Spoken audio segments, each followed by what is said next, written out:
I spent most of my life trying to convince myself that the memory wasn't real, that I was just a child with an overactive imagination. But as I grew older, more and more of the memory came back clear, sharp, and terrifying enough to keep me up at night for years. It was the memory of the man behind the curtain in our old house in Missouri. In 1998, my family moved to a 2-story house at the end of a dirt road, a place our neighbors avoided. I didn't understand why the houses were so cheap. I was 8 and didn't think much of it. But the first night I slept there, I knew something was wrong. My brother Nathan and I had rooms next to each other on the 2nd floor. There was a small window at the end of the hallway, with a thin white curtain that reached the floor. At night, the curtain swayed slightly, even without wind. My mother said it was the ventilation, but I always felt like someone was standing behind the curtain and moving very slightly. The first night, I woke up to the sound of my door opening very, very slightly. I saw a small hand pulling my door shut from the outside. The fingers were white. The nails were short and dirty. I thought it was Nathan. I called out, "Nathan?" No one answered. I looked over at Nathan's room. The door was still closed. My door was still closing slowly, then completely. The next morning, I asked Nathan if he had come into my room. He said no. He even said he had fallen asleep last night and had not woken up. For the first 2 weeks, it was just the little things. The door opening and closing slightly, the sound of very slow footsteps in the hallway, and the shadow of a person behind the curtain at the end of the row. Every night, I always saw a long shadow standing close to the curtain, the shadow of an adult, not a child, but too thin to be my father. I told my parents. They said, "You must be dreaming." Nathan said, "Don't look at that curtain.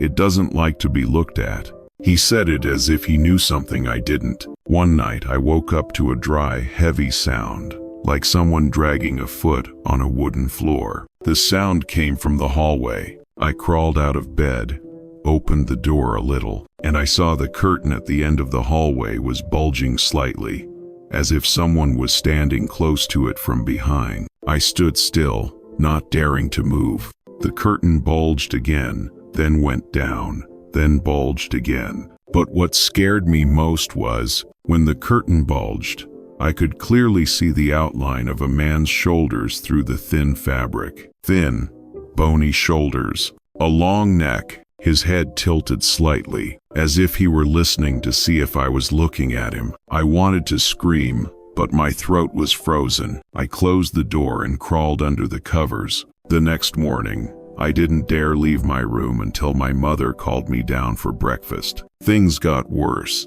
One September evening, Nathan ran into my room, closed the door, and leaned against it, breathing like he'd just run a marathon. His face was pale. I asked him what was wrong. He said, "Don't go near that curtain again. Don't ever go near it again." I saw it. I asked him what he saw. Nathan didn't say anything right away. He trembled for a moment, then said in a tiny voice, "It's not human." I choked. "Who are you talking about?" Nathan said, "The thing behind the curtain. It bent down close to your head. It was as tall as the door, but its back was bent like it was broken. It was breathing down your neck." I shivered to the core. That night, both of us slept in the same room because Nathan was so scared. My parents thought he watched too many horror movies, but I knew Nathan wasn't lying. A child couldn't come up with such an unusual figure. A week later, the worst happened. My parents went to the supermarket and told us to stay home. Nathan was reading comic books. I was playing with small model cars in the living room. Around 7 o'clock, I heard Nathan calling me from the 2nd floor. His voice was very calm. "Sam, come up here. I'll show you something cool." I ran upstairs, but the closer I got to the 2nd floor hallway, the more I felt something was wrong. Nathan's voice didn't sound normal. No emotion, no ups and downs. It sounded like someone was mimicking his voice. I reached the middle of the hallway, and I saw that the curtain at the end of the row was moving, not bulging anymore. It was moving in little jerks, like someone was trying to hold it still and couldn't. Nathan's voice called again. "Sam, come here." This time, it came from behind the curtain. I froze, staring at the white fabric. And then, an arm emerged from under the curtain. The arm was as thin as a tree branch, the skin so white you could see the veins. The fingers were long, disproportionate, as if stretched too far. The arm groped around on the wooden floor, as if searching for something, as if searching for me. I screamed and ran back downstairs. I crawled under the table, hands over my ears, shaking so hard I couldn't breathe. 5 minutes later, the door opened. It was my parents. Nathan had been sleeping in his room the whole time. My parents said he hadn't called me. He hadn't left his room. "I've been asleep since Mom and Dad left," Mom said. He said the same. So who or what was calling my name? The next morning, Dad pulled back the curtain to check, and then he stood there, stunned. The back of the curtain had 10 handprints, 10 adult hands, imprinted in a layer of dirty gray dust, facing the inside of the house, as if it had stood behind the curtain many times and had placed both hands on the fabric to look into the house. My father nailed the window shut that morning. We moved a month later. I grew up, got a job, had a new life, tried to forget it. But years later, when I was 29, I returned to Missouri for work. Curious, I drove past the old road. The house was abandoned. The grass was tall. The glass was broken. The shutters were askew. I stepped onto the porch, though my palms were cold as ice. When I looked up to the second floor, the old curtain, the white curtain from back then, was still there. It was open and slightly swollen, as if someone were standing close to it from inside. I stood watching, my heart sinking, and I heard clearer than ever in my life a very long sigh from behind the curtain. Then an old, distorted voice whispered, "Sam, come here." The voice sounded exactly like Nathan's in 1998. I ran from the house, never to return. I didn't know who the man behind the curtain was. I didn't know what he wanted. But I did know one thing: children's memories are never wrong. Adults just don't want to believe what children see most clearly. And the curtains, the dark corners, the half-open windows are where memories wait for us to return, just when we think we've forgotten.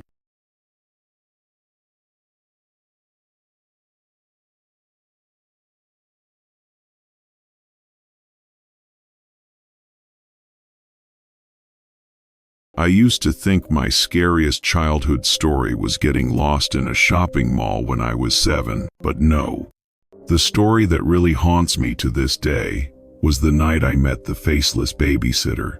In 2003, I was 11. My mother occasionally worked the night shift at the hospital, and the family hired hourly babysitters, mostly students. But that day, the one hired was a woman with a very soft, almost whispering voice. Her name was Sharon. I remember she wasn't old, but she wasn't young either. The only thing I remember about her is, I don't remember what she looked like. It's not that I forgot. It's that even when I was facing her, I couldn't see her face clearly. It was like my eyes were sliding over her features, as if there was a layer of mist covering them. I used to think I was imagining it, but every time I tried to remember, all I saw was a hazy, skin-colored void, no eyes, no nose, no mouth. It was like her face wasn't complete. That night, my mother was getting ready for work, standing at the door and saying, "Harper, whenever you need anything, just call Sharon. She's very nice." I looked at Sharon, trying to smile. She stood behind my mother, her head bowed slightly, her hands neatly placed in front of her stomach. But my eyes kept glancing over her face and couldn't stop. It was like my brain didn't want to retain the shape of her face. My mother was gone. The living room curtains were open, the streetlights shining on the floor, casting her shadow on the wall behind her. Sharon's shadow didn't look like her. It was shorter, with rounded shoulders like a child's, but her head was slightly crooked, as if it had been broken. I think it was the lighting. Sharon turned to me and said in a very small voice, "What time did you go to sleep?" Although she spoke softly, her voice sounded as if it were coming from the dark corner of the room, not from where she was standing. Around 9 p.m., I began to feel tired. Sharon said I could go to bed first. I went upstairs, but I couldn't sleep because I heard slow, very slow footsteps walking down the hallway in front of my room. I thought Sharon had gone to check, but the footsteps were uneven. 3 quick steps, 2 dragging steps, 1 heavy step, like stepping on wet ground. I sat up and opened the door a crack. The hallway was dark. The nightlight in the corner of the hallway was flickering as if it was about to go out. At the end of the hallway, Sharon stood facing the wall. Her arms were relaxed at her sides. Her head was slightly tilted down, her hair brushing her cheek. I whispered, "Sharon?"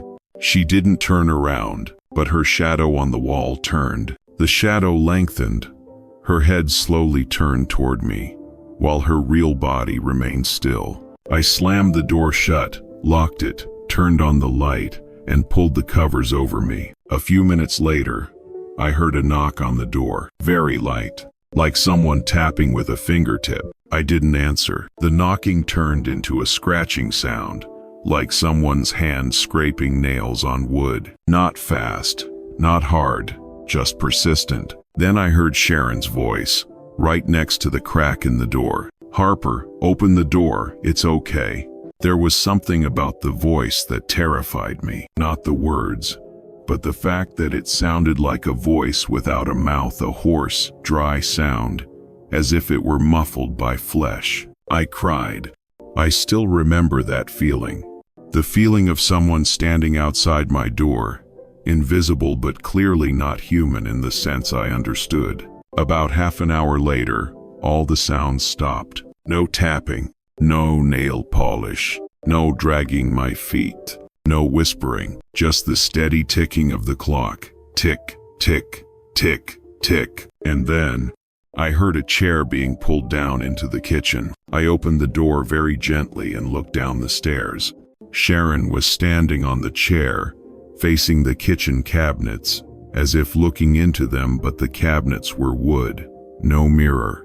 She leaned her head so close that her forehead almost touched the wood. Her hand touched her face, slowly, shakily, like someone testing a strange object. And I saw her fingers sink into the skin of her face, as if the face were not real skin but soft clay. I covered my mouth, trying not to scream, "Sharon turned." But it wasn't her face. It was a blank, like a blank white mask. No light could cling to it. No eyes, no nose, no mouth. Just a small, very small black slit where a mouth should be. I ran back up to my room. I hid under the bed, curled up. The footsteps came up the stairs, slowly. The wood creaked under each step. When her feet, or whatever she looked like, were in front of my door, the footsteps stopped. A long moment, so long I thought she'd disappeared. Then I saw her head bent down to look under the bed. No body, just her head, bent low in a way that was inhuman. Her face was on the floor. The small slit where the mouth opened widened into a black tear. No teeth, no tongue, just the darkness breathing steadily. I closed my eyes so tight my head hurt. When I opened them again, she was gone. I don't know when I fell asleep. When I woke up, sunlight was streaming into the room. My mother was talking to someone downstairs. I ran downstairs. Sitting on the sofa was a young woman about 25, the babysitter my mother really hired yesterday. She apologized for being late because of traffic. She had never been in the house last night. She said she didn't know who the Sharon I was talking about was. I told her what I saw. My mother said I had a nightmare. But on the wooden floor, in front of my bedroom door, there were still very long fingernail scratches, 3 parallel lines, deep into the old wood. No one could explain. I grew up, moved away, lived a normal life. But when I came home to visit in 2020, my mother said, "Harper, it's strange. I've been seeing a woman's shadow standing at the bottom of the stairs every night lately, but I never get a good look at her face." I asked her if she had ever heard the name Sharon. My mother stood still for a long time. Then she said, "No, but sometimes I hear someone calling your name from the kitchen," in an old woman's voice. I shivered. I went up to my old room. On the door, in the same place as in 2003, I saw 3 parallel scratches, deeper than before, as if someone had continued to scratch during the 17 years I had been away. I stood there for a long time. Then I heard the slow sound of feet dragging from the kitchen. I understood. The memory didn't fade because I was a child. It faded because my brain didn't want to register what had come into the house that night. And it was still there. It didn't need a face. It didn't need a clear shape. It just needed one thing: a child in the house.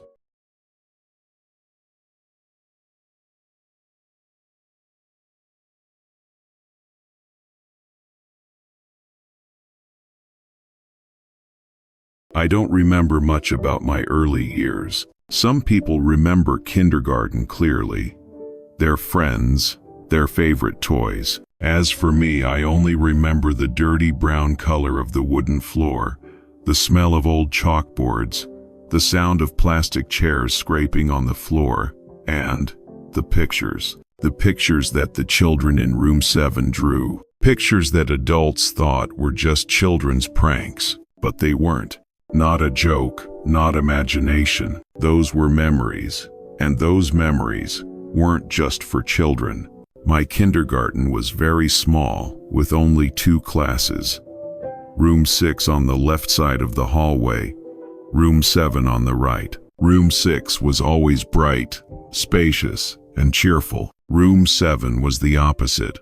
The walls had yellow stains, the lights were on and off, and the corners of the room were always darker than the rest. Room 7's teacher was Miss Darlene. Curly brown hair, dark circles under her eyes, a loose sweater always covered in chalk. She was gentle, but always looked like she was trying to hear a sound only she could hear. I don't know when room 7 became a place where children never had a peaceful nap. We were always woken up, not by crying, not by noise, but by footsteps. Slow, uneven footsteps, not like someone walking, but like someone dragging their body across the ceiling, where the wood was so thin it would take a punch to break through. Darlene always said, "It's nothing, it's just wind. The wind is blowing." But wind can't have rhythm, it can't have weight, it can't have breath. I started remembering strange things when my mother found an old cardboard box when I was 28. It contained some pictures I'd drawn in kindergarten. They all had the same image.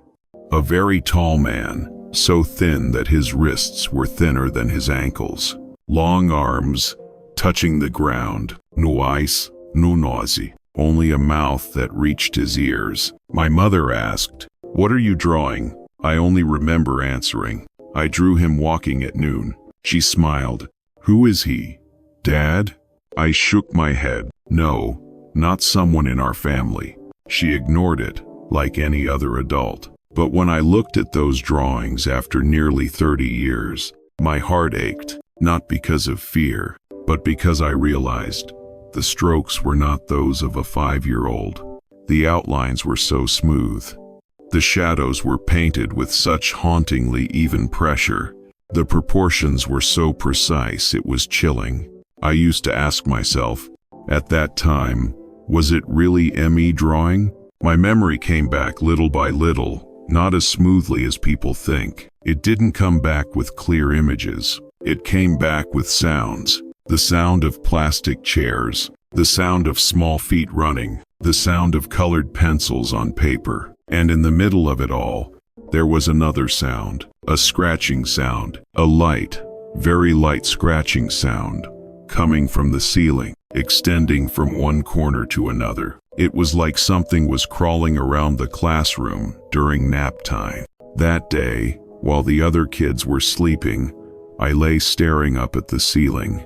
The ceiling was cheap wood, the white paint peeling off in patches. I clearly remember that between two adjacent wooden boards there was a thin, dark crack, which looked like someone's mouth was moving. I looked into that crack, and the crack widened very slowly, not physically opening apart. It was darker, deeper, like the darkness could spread itself. A little girl named Anna lay right under the crack. She was fast asleep, hugging her pillow. Something was coming down from the crack. Not a hand, not a foot, not anything I had ever seen on a human. It was like a long gray string, but slightly curved, and at the end were fingers, pencil-length fingers, curled, no nails. It groped in the air, touched Anna's hair. She jumped up, screaming. Miss Darlene ran to hug her, comforting her. The adults didn't look up at the ceiling. I did, and the thing was retreating back into the darkness so fast it felt like it was being pulled. Miss Darlene had started to get tired since that day. She often looked toward an empty corner of the classroom. If a child dropped a pen, she would jerk as if she had been hit. One morning she said, "If any of you see something, don't talk to it." We asked, "What?" She spoke so softly that we tilted our heads. "That thing that walks around at noon." Her voice trembled, as if she were holding something huge in her throat. That afternoon, Max, the quietest kid in the class, went into the drawing corner earlier than usual. The class was eating snacks when he took out paper and crayons and sat down. I sat nearby and watched his hands shake, but his drawings didn't shake at all. He drew and drew and drew, as if his hands weren't his own. When Darlene asked him what he was drawing, Max just said, "He told me to." She snatched the paper from his hands and looked at it. Her face was white. I ran back and looked. The paper was a picture of the classroom in room 7 from above. The children were sleeping. Miss Darlene was sitting in a chair, and above the ceiling was a thin, long-armed figure crawling straight across the wooden surface, his mouth curved up, wide open to his ears. Max couldn't draw a view from above. He couldn't tell where each child was with his eyes closed. He couldn't tell what was on the ceiling, unless it had shown it to him. I started dreaming about the man. In my dreams, I couldn't see his face. I could only see his long, wide mouth. No lips, just a black space like a cut in his skin. One night, I heard him whisper, "Megan, up here." Up where? Up to the ceiling? Up to the darkness? On my last day in kindergarten, Miss Darlene screamed for the first time in her life. It happened during nap time. Lily grabbed my hand and pulled, waking me up. She said, "It's coming." I heard footsteps, not running, but crawling. The sound of bodies scraping against wood, getting louder. Miss Darlene stood up and yelled at the children to stay still, but they screamed. Some held their heads. Some fell off their mattresses. The ceiling shook violently. A panel of wood cracked open, not a crack this time. A hole about the length of an adult's arm opened, and from the darkness, two long, gray, mismatched arms reached down. I don't remember screaming. I only remember the smell, a musty, old, fleshy, suffocatingly warm smell. Miss Darlene grabbed Lily and me, pulled us both to the door. But when I looked up one last time, a face dropped from the ceiling. No eyes, no nose, just a long, open mouth, open as if singing. No sound. Its mouth opened, but it didn't make a sound. Just opened wide, black, deep. The whole class ran. Miss Darlene ran. I turned my head and saw that face still tilted toward me, though his body didn't move. His mouth twitched like he'd caught my eye, as if the memory I was running from was chasing me too. The school closed 2 weeks later.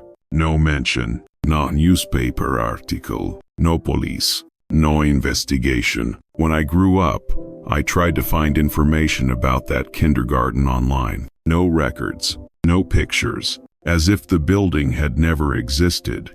But when I met Lily again in 2022, she asked me a question that made me shudder. "Megan, do you ever hear footsteps on the ceiling when you sleep?" He stood still. Lily continued. "I do, every afternoon, regularly. Sometimes, in my apartment, around 12:30, I would hear something on the ceiling. Slow, heavy, swipe hard, then stop right where I was standing. I never looked up again, because I know childhood memories don't disappear. They just wait until you're old enough to understand that what you saw when you were 5 was all real."